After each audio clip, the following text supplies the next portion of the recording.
Assalamu alaikum warahmatullahi wabarakatuh. I am Muhammad Saulat and it is your grade A English book 8. Today we have to discuss a new chapter which is included in month of December, and the chapter name is the Khyber Pass.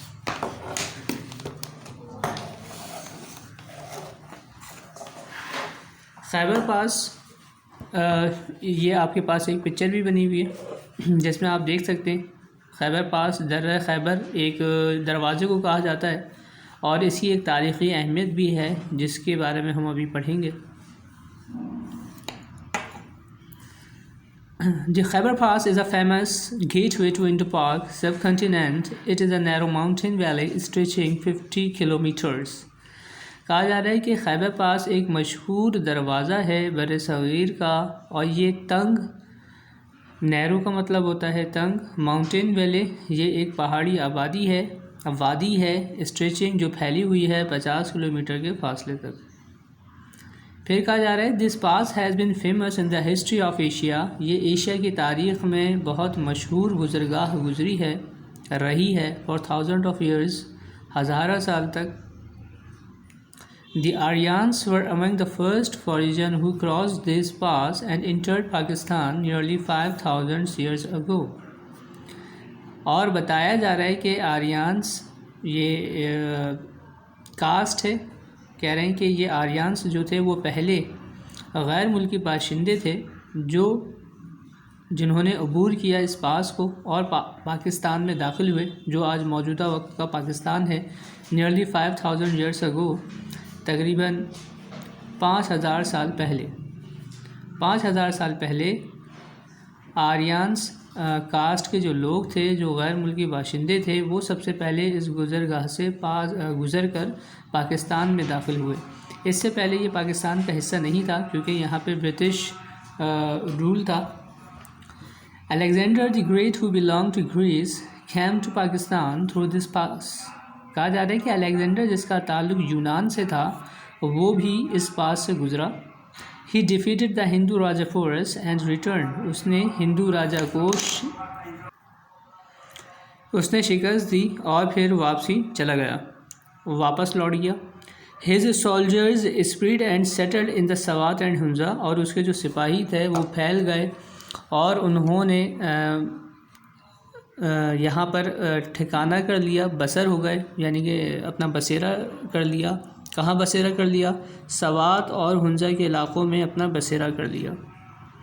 کہہ رہے ہیں کہ Alexander جو تھا جس کا تعلق یونان سے تھا وہ بھی اس پاس سے گزرا ہے، اور اس نے ہندو راجا پورس کو شکست دینے کے بعد واپس لوٹ گیا، جبکہ اس کے جو سپاہی تھے وہ سوات اور ہنزا میں ٹھہر گئے.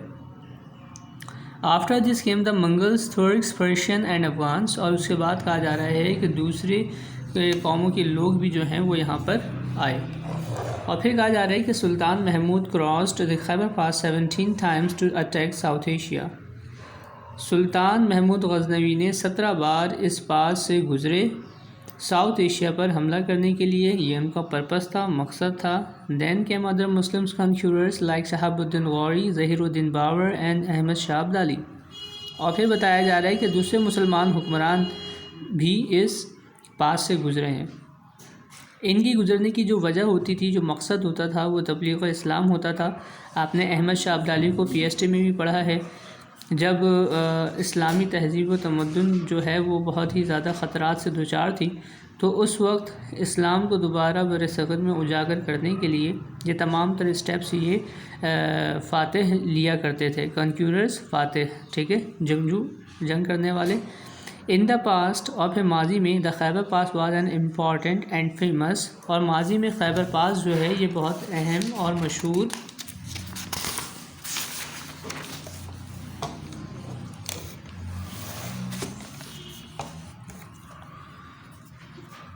ٹریڈ روٹ یعنی کہ کہا جا رہا ہے کہ یہ ایک ماضی میں ایک مشہور اور فیمس جو ہے وہ تجارتی راستہ بھی تھا. یہاں سے تجارت کی جاتی تھی فارمرلی ماضی میں. کیمل کاروانس پاس تھرو اٹ، یعنی کہ اونٹوں کا قافلہ یہاں سے گزرا کرتا تھا. لوڈیڈ ود بیلس آف کاٹن، اور وہ اونٹوں کا قافلہ جو تھا وہ کاٹن کی گٹھریوں سے لدا ہوا ہوتا تھا. سلک، ریشم ہوتا تھا اس پر. اسپائسز، مسالہ جات ہوتے تھے فرام انڈیا اینڈ چائنا، جو انڈیا اور چائنا سے یہاں آتے تھے. تو وہ جو بھی سامان، جو بھی تجارت ہوتی تھی، جو بھی غیر ممالک جو بھی دوسرے ملکوں سے سامان آتا تھا وہ اسی راستے سے آتا تھا. دے براڈ میررز، اور یہ جو کیا نام ہے کیمل کاروانز جو تھے، یعنی کہ جو اونٹوں کے قافلے تھے، ان کے اوپر شیشہ، کھالیں، پھل، اور for the countries of east, اور یعنی کہ مشرق ایسٹ سے میں موجود جو دوسری کنٹریز تھیں وہاں سے جو بھی سامان آتا تھا وہ تمام سامان اسی راستے کے تھرو آتا تھا. پھر کہہ رہے ہیں this route is still used by traders, اور یہ راستہ جو ہے آج بھی تجارت کرنے والے لوگ جو ہیں وہ استعمال کرتے ہیں. But there is a change in its mode, لیکن اب اس کا طریقہ کار تھوڑا سا مختلف ہو گیا ہے. Trains, lorries and trucks are used now, اب ٹرینس، لاریز یعنی کہ یہ آپ کی ٹرک نما گاڑی ہوتی ہے بھی، اور اس طرح کی ٹرانسپورٹ نے اب جگہ لے لی ہے. کہہ رہے ہیں کہ پہلے جو تجارت کی جاتی تھی اس وقت ٹرانسپورٹ نہیں ہوتی تھی بلکہ کیمل کاروانس ہوتے تھے، یعنی کہ اونٹوں کے قافلوں پر تجارت کی جاتی تھی، جبکہ اب جو ہے تجارت جو ہے وہ with the help of transportation کی جاتی ہے. اب کہا جا رہا ہے Peshawar is the nearest big city in but it's runs zigzag through the mountains. کہا جا رہا ہے پشاور جو ہے وہ ایک قریبی شہر ہے، اور یہ جو روڈ پہاڑیوں کو کاٹ کر بنایا گیا ہے، یہ کہہ رہے ہیں کہ یہ زگ زیگ ہے، یہ روڈ بل کھاتا ہوا ہے. اور کہہ رہے ہیں mountains are the abode of the gallant tribesmen of the frontier, اور بتایا جا رہا ہے کہ ان پہاڑیوں پر جو ہے ایورٹس یعنی کہ یہ رہا کرتے تھے گیلنٹ بہادر ٹرائبسمین، قبائلی لوگ رہتے تھے، سرحد کے قبائلی لوگ ان پہاڑیوں پر رہا کرتے تھے. اور پھر کہا جا رہا ہے کہ یہ جو بہادر پٹھان تھے، ٹرائبس مین، یہ جو قبائلی لوگ تھے، had to keep themselves from free foreign dominations, یعنی کہ کہا جا رہا ہے جب پاکستان آزاد نہیں ہوا تھا اور یہاں پر برٹش حکومت تھی تو کہہ رہے ہیں کہ ان قبائلی علاقوں نے اپنی آزادی کا دفاع کیا اور غلامی کو کبھی بھی تسلیم نہیں کیا. Now they are defending the north western frontier of Pakistan, اور وہ پاکستان کی سرحدوں کے محافظ ہیں. On the top of the mostly every house opening in its wall or to be used for firing at the enemies. کہہ رہے ہیں کہ ان پہاڑیوں پر جو گھر بنے ہوئے تھے تقریباً ہر گھر میں ایک ٹاور بنا ہوا تھا، اور اس ٹاور کی دیوار پر چھوٹا سا ہول بنا ہوا ہوتا تھا جہاں سے فائرنگ کی جاتی تھی دشمنوں کے اوپر. پھر نیکسٹ آپ کو بتایا جا رہا ہے لندی کوتل از دا ہائیسٹ پلیس along دا خیبر پاس. کہہ رہے ہیں خیبر پاس کے ساتھ ہی ایک سب سے اونچی جگہ ہے جس کا نام لندی کوتل ہے، اور بتایا جا رہا ہے it is a big market of imported goods, یہاں سے باہر سے آنے والا سامان جو ہے ان مارکیٹس میں رکھا جاتا ہے، بیچا جاتا ہے.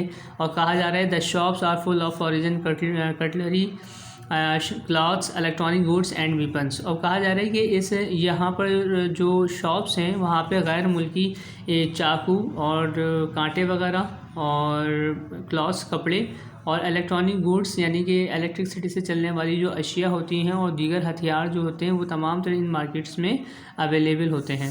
پھر کہہ رہے ہیں from Landi Kotal the road goes down and passes through the beautiful scenery, اور لندی کوتل سے آگے کی طرف جو روڈ جا رہا ہے وہ بہت خوبصورت مناظر سے بھرا پڑا ہے، یعنی کہ سرسبز وادیاں ہیں روڈ کے دونوں جانب.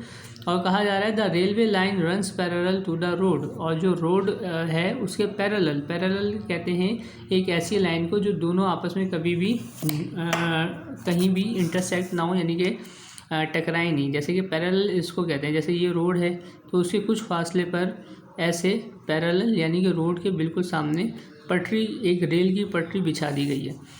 تو کہا جا رہا ہے پیرلل ٹو دا روڈ کے بالکل پیرلل ہی یعنی کہ سامنے ہی بتایا جا رہا ہے کہ ریلوے لائن جو ہے وہ بچھائی گئی ہے. اور یہ ریلوے لائن لیٹ ڈاؤن بچھائی گئی کب؟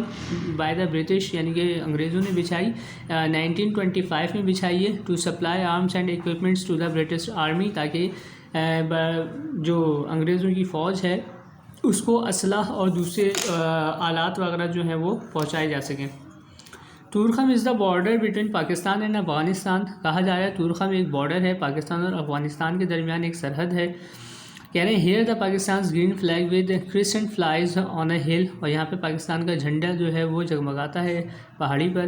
کہہ رہے ہیں دا بارڈر گارڈز، اور یہ جو سرحد کے محافظ ہیں، ویلکم ایوری بڈی، ہر ایک کو خوش آمدید کہتے ہیں. تو خیبر پاس کی تاریخی اہمیت بھی بہت زیادہ ہے، اور ریسنٹلی بھی اس کی تاریخ ریسنٹلی بھی بہت اہمیت کا حامل ہے، کیونکہ یہ بیسیکلی ایک ٹریڈ روٹ ہے، تجارتی راستہ ہے. اور جب ہمارے کو یہاں پاکستان سے افغانستان جانا ہوتا ہے تو ہمارے کو اسی خیبر پاس کو کراس کر کے آگے جانا ہوتا ہے. یہاں پہ ایک جمرود چیک پوسٹ بھی ہے جہاں سے ہمیں اجازت نامہ لے کر آگے جانا ہوتا ہے. مجھے امید ہے یہ چیپٹر آپ کو سمجھ میں آیا ہوگا. اگر اس کے باوجود آپ کو اس میں کوئی پرابلم ہو تو میں آپ کو Thursday and Saturday school timing میں اویلیبل رہتا ہوں. آپ مجھ سے چاہیں تو اس کو اور مزید ڈسکس کر سکتے ہیں. السلام علیکم ورحمۃ اللہ وبرکاتہ.